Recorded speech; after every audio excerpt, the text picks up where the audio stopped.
Hi friends, હું પ્રવીણ હડિયા નીલકંઠ વિદ્યાપીઠ YouTube ચેનલમાં આપનું હાર્દિક સ્વાગત કરું છું। આજે આપણે લેક્ચર 2 માં વહન વિષય જે છે એ અભ્યાસ કરવાનો છે। આવતા લેક્ચરમાં આપણે અભ્યાસ કર્યો તો જારક અને અજારક શ્વસન વિશે। આજે આપણે જે છે એ વહન વિશે અભ્યાસ કરશું। વહન એક પ્રકારની જે છે એ જૈવિક ક્રિયા છે। જે જૈવિક ક્રિયા એટલે કે લાઈફ પ્રોસેસ ચેપ્ટરમાં ચેપ્ટર નંબર 6 માં જે છે આપણે ભણવામાં આવે છે। વહન જે છે વનસ્પતિમાં અને પ્રાણીમાં બંનેમાં આ ચેપ્ટરમાં ભણવામાં આવે છે, પણ અત્યાર આપણે જે છે પહેલા આપણે પ્રાણીનો અભ્યાસ કરશું। તો બે પ્રકારના પ્રાણી હોઈ શકે, એક કોષી અને બહુકોષી। એક કોષી મીન્સ કે એક જ કોષના બનેલા સજીવો, ઉદાહરણ સ્વરૂપે અમીબા, અને બહુકોષી સજીવ એટલે કે બે કોષથી વધારે કોષોના બનેલા, પછી જટિલ હોય તોય ભલે, એટલે કોઈ પણ સજીવ જે છે બહુકોષી અથવા તો એકકોષી। હવે એમાં આપણે જે છે એ વહન ભણવાનું છે। તો વહન જે છે પહેલા તો આપણે વાત કરીએ કે એકકોષી અને બહુકોષી સજીવો જે છે એમાં કઈ રીતે જે છે વહન થાય। તો વહન જે છે પહેલા તો આપણે એ ચર્ચા કરી લઈએ વહન કોને કહેવાય। વહન એટલે કે કોઈ પણ જુદા જુદા ભાગો, જુદા જુદા ભાગો તરફથી શોષણ કે સંશ્લેષણ પામી તેને જરૂરી સ્થાન તરફ સ્થાનાંતરણ કરવાની ક્રિયાને વહન કહે છે। એટલે બે શબ્દ એવા, એક છે શોષણ અને બીજો શબ્દ આવેલો છે સંશ્લેષણ। હવે આ બે શબ્દ જે છે સંશ્લેષણ અને શોષણ, તો શોષણમાં ઉદાહરણ સ્વરૂપે આપણે લઈએ નાનું આંતરડું। તો નાના આંતરડાની અંદર આવેલા, એટલે અહીંયા રચના જે છે હું ખાલી સમજાવવા માટે દોરું છું કે ભાઈ આ જે છે નાનું આંતરડું છે, નાના આંતરડાની અંદર આવેલા આંગળી જેવા જે છે એ પ્રવોધો, એટલે એને કહેવાય રસાંકુરો। આ રસાંકુરો જે છે એ શોષણ સપાટીમાં શું કરે છે? વધારો કરે છે। હવે ઉદાહરણ સ્વરૂપે અહીંયા નાના આંતરડામાં પાચન થયું, કાર્બોદિતનું પાચન ગ્લુકોઝમાં થયું। હવે આ ગ્લુકોઝનું રસાંકુરો મારફતે એમ થાય તો કે અભિશોષણ થાય, અભિશોષણ। હવે આ જે અભિશોષણ થયું ત્યાંથી અભિશોષણ એમાં થાય તો કે આ ગ્લુકોઝ જે છે એમાં મળશે રુધિરમાં, રુધિર જે છે એની મારફતે તો કે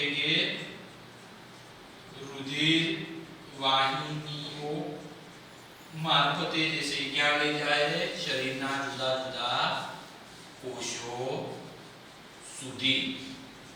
તો જો શોષણ ક્યાં થયું? નાના આંતરડામાં, રેડી, એનું વહન ક્યાં થયું? તો કે કોષો તરફ। એટલે શોષણ એ બીજી જગ્યાએ થયું અને એની જરૂર જે છે બીજી જગ્યાએ હતી। આ એક રીતે અહીંયા જે સ્થાનાંતરણ થયું એ ક્રિયાને નામ આપ્યું, શું નામ આપ્યું? વહન।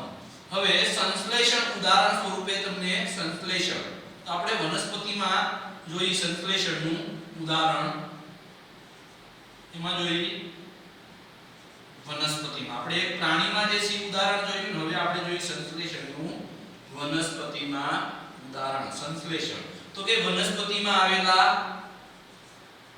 લીલા પર્ણો, શું છે? લીલા પર્ણો, લીલા પર્ણોની અંદર કઈ ક્રિયા થાય? તો કે પ્રકાશ સંશ્લેષણ પ્રકાશ સંશ્લેષણની પ્રક્રિયામાં એનું નિર્માણ થાય તો કે ભાઈ એનું નિર્માણ થાય કાર્બોદિત. ઈ કાર્બોદિતને સુક્રોજ સ્વરૂપે જુદા જુદા એટલે કે જરૂરી જે ભાગ છે જુદા જુદા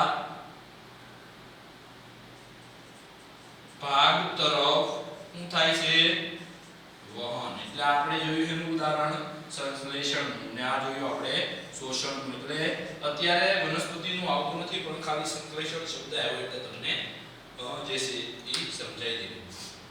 હવે આપણે વાત કરી મનુષ્યમાં વહનની. હવે આપણે જે છે એ વાત કરવાની છે મનુષ્યમાં વહન.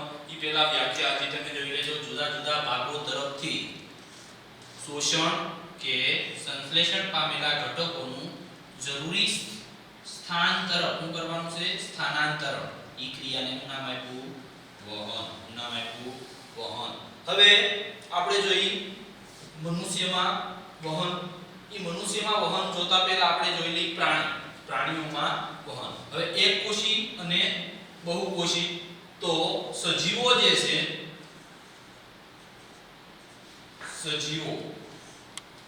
સજીવો જે છે બે પ્રકારના ક્યાં ક્યાં તો કે એકકોષીય સજીવ જે માત્ર એક જ કોષનો બનેલો છે. બીજા સજીવ બહુકોષીય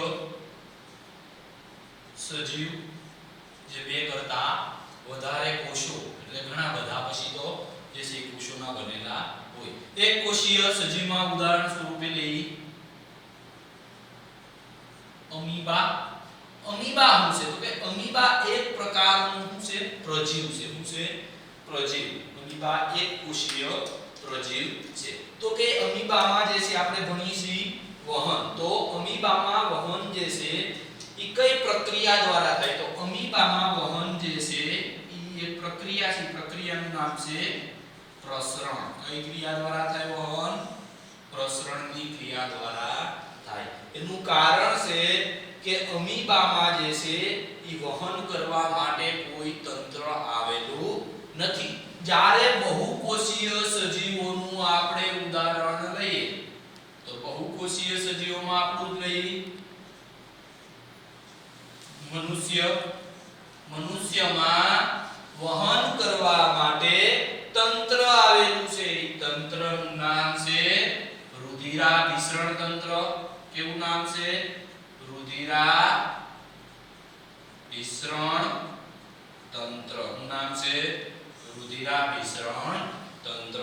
તો હવે રુધિરાભિસરણ તંત્રમાં કયા કયા ઘટકોનો સમાવેશ થાય કયા કયા અંગો અને કયા કયા ઘટકોનો સમાવેશ થાય તો રુધિરાભિસરણ તંત્ર એમાં મુખ્યત્વે જે છે હૃદય જુદા જુદા ભાગો તરફ વહન કરવા માટે વાહિનીઓ એટલે કે રુધિર વાહિનીઓ. ત્યાર પછી તો કે રુધિર વાહિનીઓમાં એક લાલ રંગનું પ્રવાહી સંયોજક આવેલું છે. એનું નામ છે રુધિર સંયોજક પેશી છે. લાલ રંગની પ્રવાહી સંયોજક પેશી. રુધિર વાહિનીઓ જે છે એના ત્રણ પ્રકાર જે આપણે આગળ ભણવાના છે પણ ખાલી અત્યારે પ્રકાર જે છે તમને કહી દઉં છું. તો પહેલો પ્રકાર છે ધમની. બીજો પ્રકાર છે શિરા. ત્રીજો પ્રકાર તો કે રુધિર કેશિકા. આ ત્રણેય શબ્દ જે છે એ યાદ રાખવાના છે. આ પ્રકાર છે રુધિર વાહિનીઓના પ્રકાર છે. એટલે હૃદય એક જે છે એ પંપ તરીકે કામ કરે. શું કરે પંપ તરીકે કામ કે રુધિરને જે છે એ ધક્કો મારે.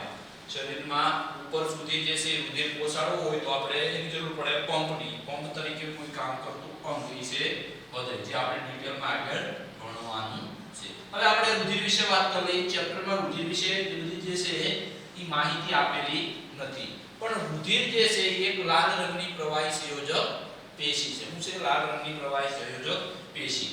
હવે આ લાલ રંગની પ્રવાહી સંયોજક પેશી, તો કે આપણને પ્રશ્ન થાય કે રુધિર જે છે, રુધિરનું બંધારણ, રુધિરનું બંધારણ એટલે રુધિરમાં જે છે શું આવેલું છે. તો રુધિરના બંધારણમાં મુખ્ય બે પ્રકાર છે. મુખ્ય રુધિરના બંધારણમાં બે પ્રકાર. પહેલું જે છે રુધિર રસ, એનું બીજું નામ છે પ્લાઝમા, અને બીજો પ્રકાર છે રુધિર કોષો. તો હવે રુધિર રસ અને રુધિર કોષો, આ બે પ્રકાર જે છે એ રુધિરના બંધારણમાં ધરાવે. રુધિર રસમાં છે પાણી છે, અંતઃસ્ત્રાવો છે, વિવિધ પ્રકારના પ્રોટીનના ઉદાહરણ બોલું તો આલ્બ્યુમિન, ગ્લોબ્યુલિન, ફાઇબ્રિનોજન એવા જુદા જુદા પ્રકારના રુધિર રસમાં પ્રોટીન છે. અને રુધિર કોષો ત્રણ પ્રકારના જે છે આવેલા છે. તો કે કયા કયા ત્રણ પ્રકાર? તો કે ભાઈ WBC,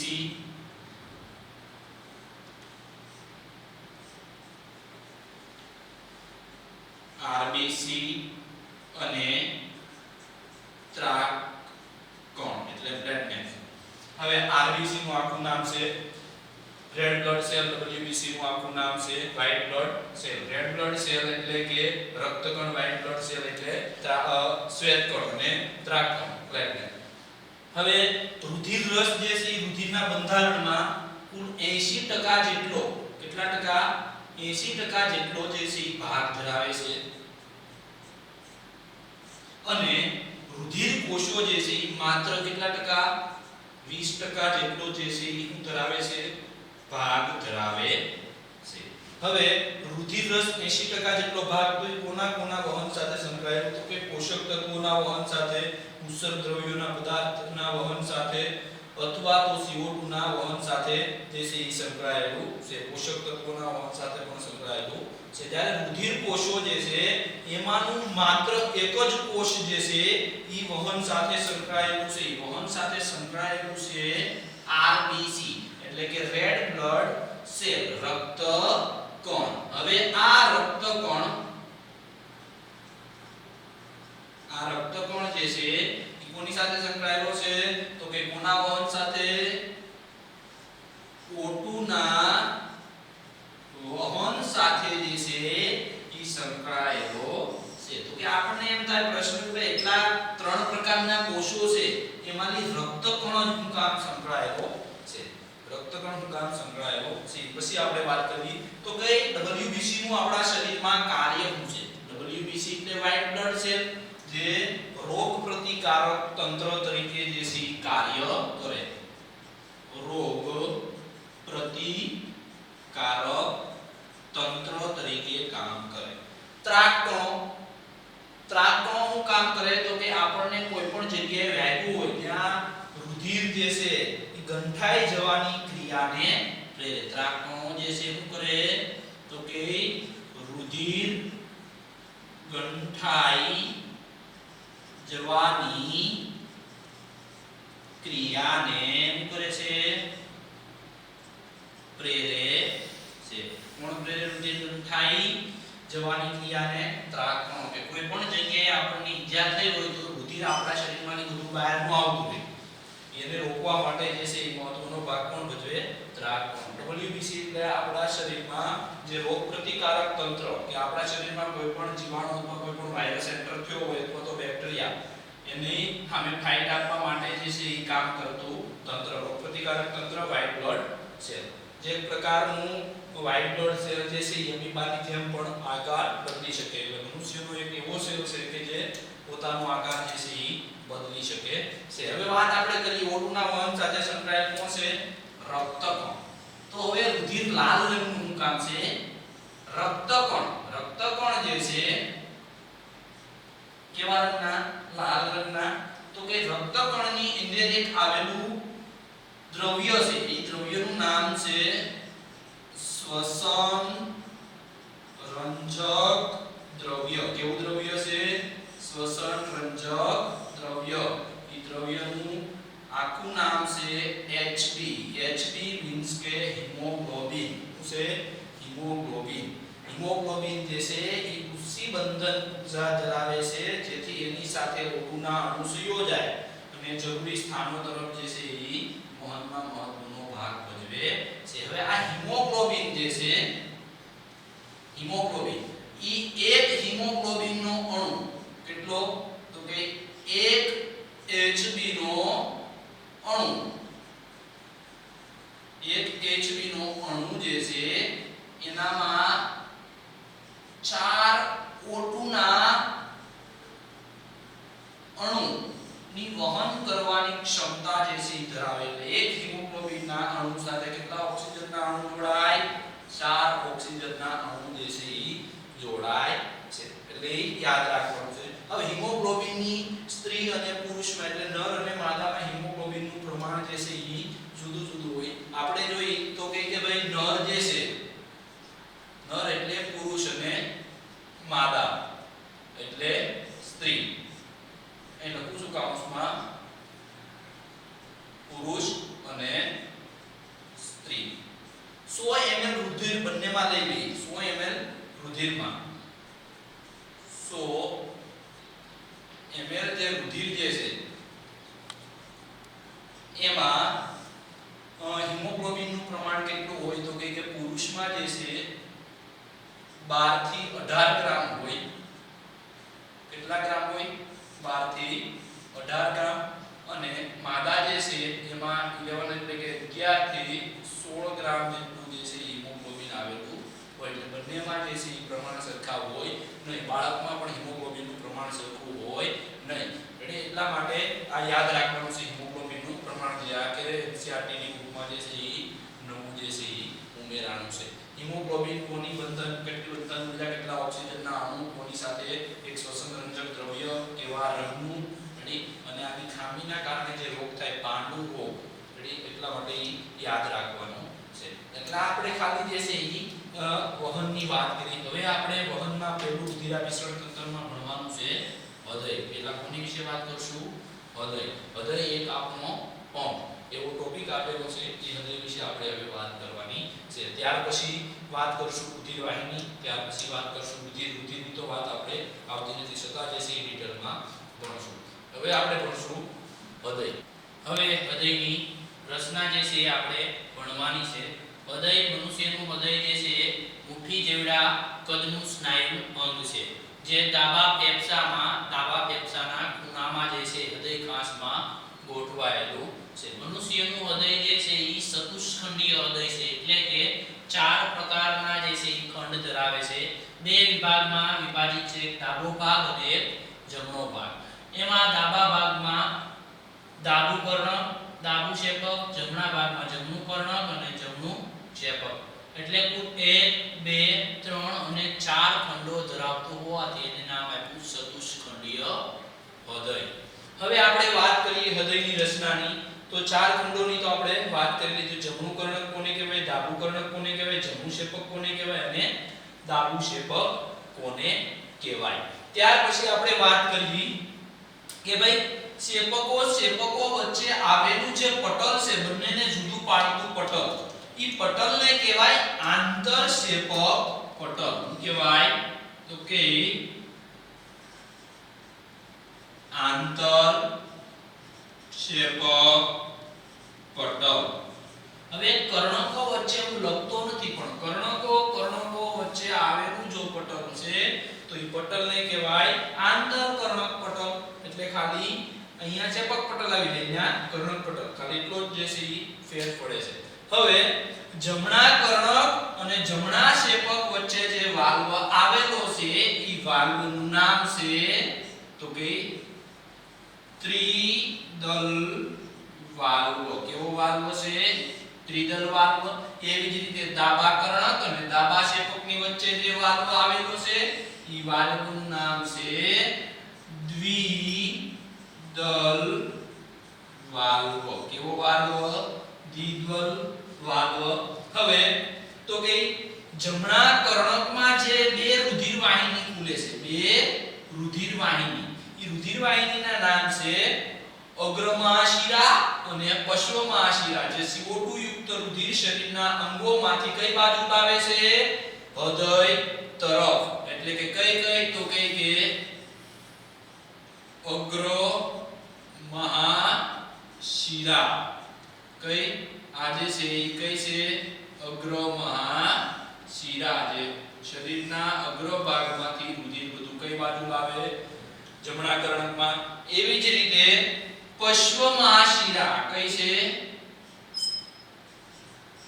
પશ્વ મહાશિરા જે શરીરના નીચેના ભાગમાંથી રુધિર બધું ક્યાં લાવે છે જમણા કર્ણકમાં પણ આ રુધિર કેવું છે CO2 યુક્ત કારણ કે શરીરના ભાગોમાંથી વપરાય ઓક્સિજન વપરાઈ જાય અને CO2 ઉત્પન્ન થાય CO2 યુક્ત રુધિર જે છે એ ક્યાં આવશે તો કે જમણા કર્ણકમાં ક્યાં આવ્યું જમણા કર્ણકમાં કેવું રુધિર આવ્યું તો કે જમણા કર્ણકમાં શરીરના ભાગોમાંથી રુધિર વાહિની અગ્ર મહાશિરા અને પશ્વ મહાશિરા CO2 યુક્ત રુધિર જે છે એ ક્યાં આવ્યું જમણા કર્ણકમાં એ દરમિયાન ફેફસામાં જે છે વાયુ વિનિમયની ક્રિયા થાય ત્યારે ઓક્સિજન જે છે ફેફસામાં દાખલ થાય ફેફસામાંથી એક રુધિર વાહિની બે રુધિર વાહિની જે આવતો છે બે રુધિર વાહિની એ બંને રુધિર વાહિની ફેફસામાંથી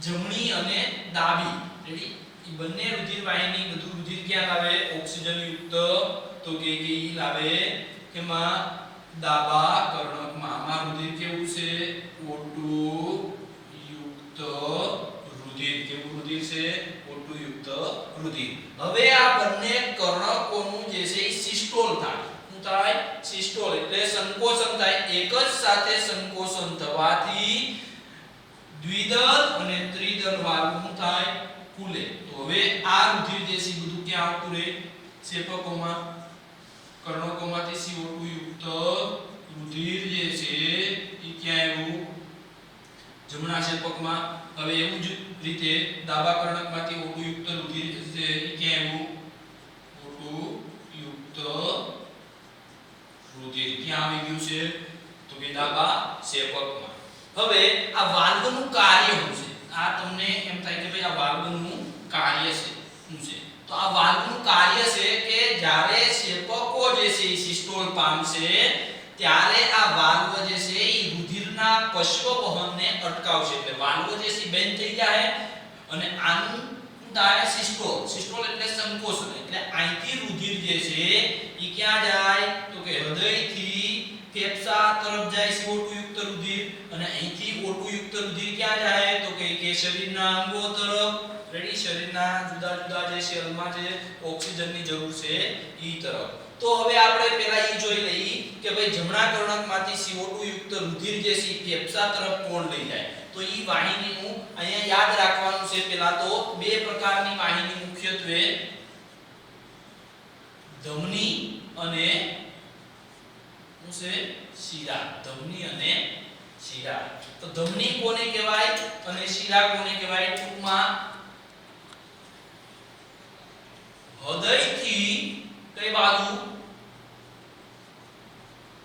શરીરના અંગો તરફ જો રુધિરનું વહન કરતી હોય ક્યાંથી હૃદયથી શરીરના અંગો તરફ જો રુધિરનું વહન કરતી હોય તો એવી વાહિનીને શું કહેવાય ધમની કહે છે અને જો શરીરના અંગોમાંથી રુધિર કઈ તરફ લાવે હૃદય તરફ લાવતી વાહિનીને શું કહેવાય શિરા કહે છે એટલે આ યાદ રાખી લેજો એવું જરૂરી નથી કે O2 યુક્ત રુધિર હોય એટલે ધમની જે છે ઈ વહન કરે અને CO2 યુક્ત રુધિર હોય એટલે શિરા જ વહન કરે એવું જરૂરી છે નહીં બે પ્રકારની રુધિર વાહિની અપવાદ છે ફુફુસીય શિરા અને ફુફુસીય ધમની જે બંને ઉલટું જે છે રુધિરનું વહન કરે એટલે ધમની મતલબમાં ફુફુસીય ધમની જે છે ઈ CO2 યુક્તનું કરે છે અને ફુફુસીય શિરા જે છે ઈ O2 યુક્ત રુધિરનું વહન કરે પણ આ જે છે આપણે કોન્સેપ્ટ યાદ રાખશું એટલે આપણને કન્ફ્યુઝ નહીં થાય કે કોણ ધમની છે અને કોણ શિરા છે તો મેં તમને કીધું કે CO2 યુક્ત રુધિર જે છે અહીંથી ક્યાં જાય જમણા શેપક અને ડાબા ક્ષેપક બંનેનું જે છે સિસ્ટોલ થાય ત્યારે કર્ણકો જે છે એનું ડાયોસ્ટોલ થાય. ડાયોસ્ટોલ એટલે વિકોસન. જ્યારે કર્ણકોનું સિસ્ટોલ થાય ત્યારે ક્ષેપકોનું ડાયોસ્ટોલ થાય. આ એક વસ્તુ તમારે યાદ રાખવાની છે. હવે જેવું ક્ષેપકોમાં રુધિર આવી ગયું, આમાં CO2 યુક્ત આવી ગયું, આમાં O2 યુક્ત આવી ગયું. હવે બંને ક્ષેપકો ડાબું અને જમણું બંને ક્ષેપકનું જે છે શું થાય તો કે સિસ્ટોલ થાય, સંકોચન થાય ત્યારે જમણા ક્ષેપકમાંથી CO2 યુક્ત રુધિર કઈ બાજુ લઈ જવું પડે શુદ્ધ કરવા માટે? ફેફસા તરફ. તો એ ફેફસા તરફ જો હૃદયથી ફેફસા એટલે શરીરના અંગો, તો હૃદયથી શરીરના અંગો તરફ કોણ લઈ જાય? ધમની. કોણ લઈ જાય? ધમની. આ કોણ છે? ધમની. આ પણ ફેફસા તરફ લઈ જાય તો આ કોણ છે? ધમની. પણ આ ધમની આપણે તો એવું કીધું ભાઈ ધમની જે છે એ O2 યુક્ત રુધિરનું વહન કરે અને શિરા જે છે એ CO2 યુક્ત રુધિરનું. તો આ તો CO2 લઈ જાય છે. આપણને પ્રશ્ન થાય પણ આ એક અપવાદ ધમની છે. તો કે આ ધમનીને આપણે નામ આપી જમણી ફુફુસીય ધમની. એક એવી ધમની જે છે અહીંયા લખું છું કેવી છે? અપવાદ. શું કામ? તો કે CO2 યુક્ત રુધિરનું શું કરે છે? વહન કરે છે. શું કરે છે? વહન કરે છે. આ રીતે તો આ કઈ થાય? ડાબા ફેફસામાં લઈ જતી ડાબી ફુફુસીય ધમની. આ કઈ ધમની થાય? ડાબી ફુફુસીય ધમની જે ડાબા ફેફસામાં રુધિર લઈ જાય છે. હવે આપણે આ સિસ્ટોલ, હવે આયોડ તો આ સિસ્ટોલ થાય ને, તો અહીંથી રુધિર ક્યાં જાય? તો અહીંથી આ ધમની કમાન જે છે મહાધમની, અને આ જે છે આખી મહાધમની છે, અહીંયા જે કમાન આકાર એટલે એને નામ આપ્યું ધમની કાંડ અથવા ધમની કમાન. નામ આપ્યું ધમની કાંડ અથવા ધમની કમાન. જે નાની નાની ધમનીમાં જે છે મહાધમની ધમનીમાં વિભાજિત થાય નાની નાની, અને ઈ ઉપર તરફ જે છે એ અગ્ર ભાગ તરફ આ લઈ જાય ધમની, અને મહાધમની જે છે પાછી નીચે ભાગ તરફ જે છે એ O2 યુક્ત રુધિર લઈ જાય. ત્યાં સુધીમાં જે છે શરીરમાં ઓક્સિજન વપરાશે ત્યાં સુધીમાં આ જે CO2 ફેફસામાં ગયો એવું થઈ જાય, શુદ્ધ થઈ જાય. એટલે આપણે એ 60 સ્વરૂપે સમજીએ તો આપણને વધારે ખ્યાલ આવે. એટલે આ ખાલી જે છે પછી આના બેના નામ જે છે આપવાના બાકી, એના નામ પહેલા આપણે આપી દઈએ તો આપણને પ્રશ્ન થાય કે આ બે શું છે? આ ક્યાંથી રુધિર ક્યાં લાવે? આ બંને ફેફસામાંથી જે શુદ્ધ રુધિર આવે છે એ બધું રુધિર ક્યાં લાવે છે?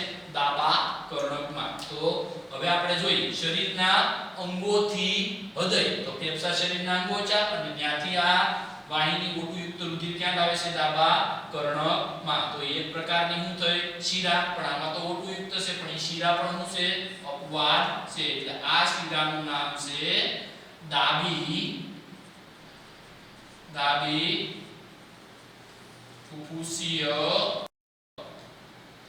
શિરા. નામ છે ડાબી ફુફુસીય શિરા, જે અપવાદ છે. જ્યારે આ શિરાનું નામ છે તો કે આ શિરાનું નામ છે જમણી ફુફુસીય શિરા. બંને જે છે ફેફસામાંથી O2 યુક્ત રુધિર ક્યાં લાવે છે? તો કે કઈ તરફથી? ફેફસામાંથી O2 યુક્ત રુધિર કઈ બાજુ લાવે? હૃદય તરફ જે છે વહન કરે છે. ક્યાં લાવવા? જમણા કર્ણકમાં. તો હવે આપણે આ જે છે સમજ્યા, આપણે હૃદયની રચના સમજ્યા, પણ હવે આપણે આને 60 સ્વરૂપે જે છે સમજ્યાને બેવડું પરિવહન તંત્ર પણ કહેવાય. કારણ કે એક જ સમયે બંને ભાગમાં જે છે CO2 યુક્ત અને O2 યુક્ત રુધિરનું જે છે એ વહન થાય છે. આ ચાર ખંડ જે છે એ CO2 યુક્ત અને O2 યુક્ત, એટલે કે ડાબો ભાગ અને જમણો ભાગ જે છે એ CO2 યુક્ત રુધિર અને O2 યુક્ત રુધિરને જે છે એ અલગ કરવા સક્ષમ છે. એટલા માટે બહુકોષીય સજીવો અથવા તો આપણે બે પ્રકારના જે છે એ સજીવો હોય. બે પ્રકારના સજીવો એટલે સમતાપી સજીવો અને વિષમતાપી. એટલે મનુષ્ય બધા સજીવ જે છે એ સમતાપી સજીવ છે કે જે પર્યાવરણનું તાપમાન ગમે એટલું બદલાય પણ આપણા શરીરનું તાપમાન જે છે એ જાળવી રાખવા માટે આપણે વધારે દેહધાર્મિક ક્રિયા કરવી પડે. વધારે દેહધાર્મિક ક્રિયા કરવા માટે આપણે વધારે ગોળની જરૂર પડે તો આ રચના જે છે એ હોવી જરૂરી છે. આને જ્યારે આપણે સાર સ્વરૂપે સમજીએ તો આને બેવડું પરિવહન તંત્ર કહેવાય. બેવડું પરિવહન તંત્ર હું કામ નામ આપ્યું? બેવડું પરિવહન તંત્ર. હું નામ આપ્યું? બેવડું પરિવહન તંત્ર. તો આને આપણે સાર સ્વરૂપે સમજીએ. રેડી? બેવડા પરિવહન તંત્રને અહીંયા ખાલી સમજાવવા માટે જે છે આવું ગોળ જે છે હૃદય દોરું છું. આનું છે હૃદય. આ જે છે કર્ણકો અને શેપકો વચ્ચે આવેલા ભાગો જે આકૃતિમાં નામ લીધે છે. આ છે જમણું કર્ણક, જમણું શેપક, આ છે ડાબું કર્ણક, આ છે ડાબું શેપક. એની વચ્ચે અહીંયા વાલ્વ આવેલો છે. આ વાલ્વ છે તો કે કયો વાલ્વ? દ્વિદલ વાલ્વ. કયો વાલ્વ છે? દ્વિદલ વાલ્વ. આની વચ્ચે જે વાલ્વ આવેલો છે કયો વાલ્વ આવેલો છે? તો કે ત્રિદલ વાલ્વ. કયો વાલ્વ આવેલો છે? ત્રિદલ વાલ્વ. હવે આપણે અહીંયા લઈએ બધા શરીરના કોષો કે જ્યાં ઓક્સિજનની જરૂર છે. એટલે કે શરીરના અંગો કે એમાં અંગોમાં આવેલા જે કોષો છે જ્યાં હકીકતે ઓક્સિજન જે છે એ વપરાય છે. એટલે ત્યાં આપણે લઈ લઈએ શરીરના કોષો. હવે ત્યાં ઓક્સિજન યુક્ત રુધિર બને છે ફેફસા. આનું છે ફેફસા. હવે આપણે આ સાર સ્વરૂપે જે છે જોઈએ તો આપણે પહેલા કીધું ભાઈ ફેફસામાં જેવી જે વાયુ વિનિમયની ક્રિયા થાય એટલે વાયુ વિનિમયની ક્રિયા એટલે CO2 અને O2 ની આપણે જ્યારે આપણે કયો વાયુ શ્વાસ દરમિયાન કયો વાયુ લઈ? ઓક્સિજન. ઓક્સિજન ક્યાં જાય? ફેફસામાં. તો કે આપણા ફેફસા જે છે અહીંયા ખાલી સમજવા માટે એક જ ફેફસું જે છે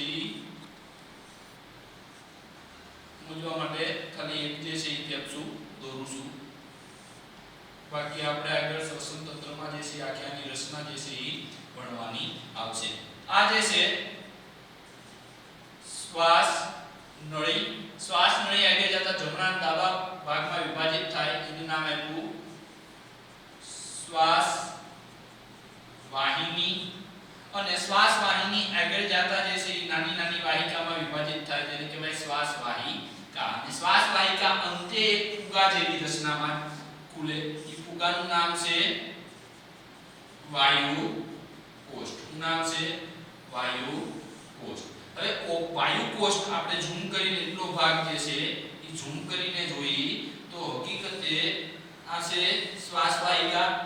એની ફરતે આવેલી ફુગા જેવી રચના જે છે એનું છે વાયુ કોષ્ઠ. આનું છે વાયુ કોષ્ઠ. હવે એની ફરતે વાયુ કોષ્ઠની ફરતે આવેલી કોઈ રુધિર વાહિની હું આવેલું હોય. આ છે એની ફરતે આવેલી રુધિર વાહિની. શું છે? રુધિર વાહિની. હવે જેવો ઓક્સિજન વાયુ કોષ્ઠમાં આવ્યો ઈ ઓક્સિજન વિનિમયની ક્રિયા દ્વારા ક્યાં વયો જાય? રુધિર વાહિનીમાં.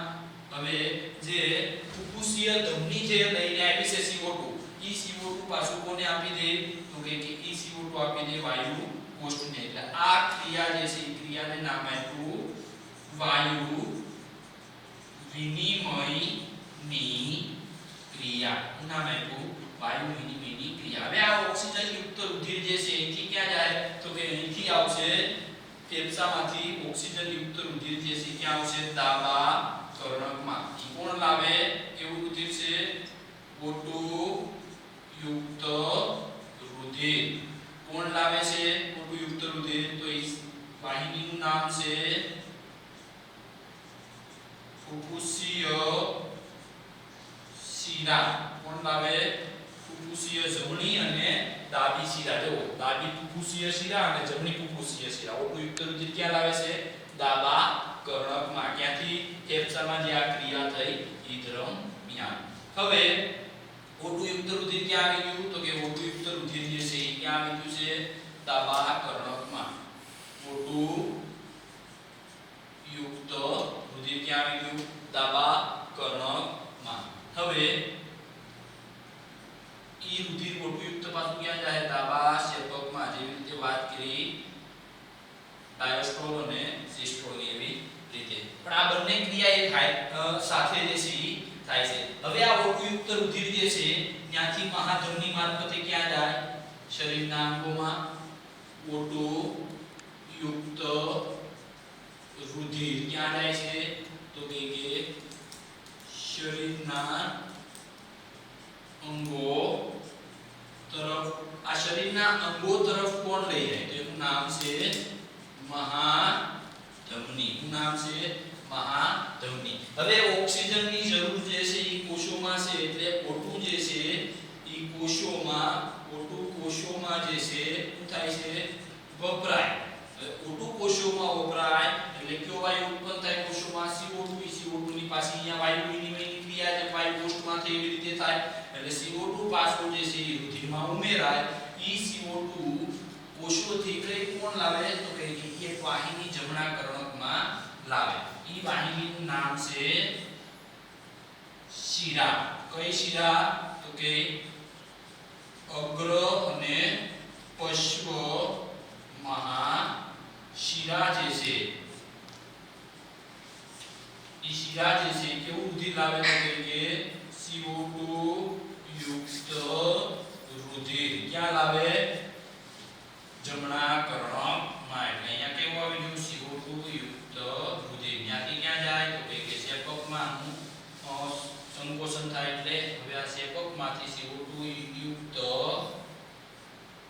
રુધિર જે છે એ ક્યાં જાય તો કે રુધિર વાહિની પાસે એને શુદ્ધ થવા માટે લઈ જાય ફેફસામાં ક્યાં લઈ જાય ફેફસામાં એ વાહિનીનું નામ છે હૃદયથી શરીરના અંગો કોણ લઈ જાય ધમની તો એ વાહિનીનું નામ છે અપવાદ ફુફુસીય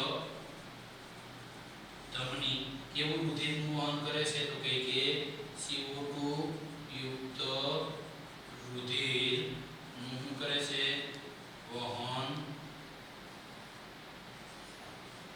કરે કોણ ફુફુસીય ધમની હવે CO2 પાછો વાયુ વિનિમયની ક્રિયા થાય એટલે CO2 ઉચ્છ્વાસ દરમિયાન બહાર નીકળે O2 પાછું ઉમેરાય એટલે બંને કર્ણકોમાં અહીંયા જ્યારે O2 યુક્ત રુધિર આવે ત્યારે જ અહીંયા CO2 યુક્ત રુધિર આવે બંનેનું થાય સંકોચન આ બંનેનું થાય વિકોચન હવે આ બંનેનું સંકોચન થાય ત્યારે આનું વિકોચન થાય આનું વિકોચન થાય ત્યારે આનું સંકોચન થાય હવે જેવું O2 યુક્ત રુધિર ક્યાં આવી ગયું આમાં O2 યુક્ત એવું આમાં CO2 યુક્ત હવે પાછું આ બંનેનું સંકોચન થાય એટલે O2 યુક્ત અહીંયા જાય CO2 યુક્ત અહીંયા જાય જ્યાં સુધી અહીંયા O2 યુક્ત વપરાય ગયા ત્યાં સુધીમાં અહીંયા CO2 બહાર ગયો છે વિનિમયની ક્રિયા દ્વારા અને O2 જે છે રુધિરમાં ઉમેરાઈ ગયો છે એટલે પાછું અહીંયા આવતું રહે ત્યાં પાછું શુદ્ધ થવા અહીંયા આવતું રહે એટલે એક જ સાથે જે છે આ ક્રિયા થાય એટલે આને નામ આપ્યું બેવડું પરિવહન તંત્ર આ જે છે એ સસ્તન અને વિહગ વર્ગના સજીવો જે છે એમાં ક્રિયા જોવા મળે એનું કારણ મેન છે કે સસ્તન અને વિહગ વર્ગના પ્રાણીઓ મોટા ભાગના પ્રાણીઓ જે છે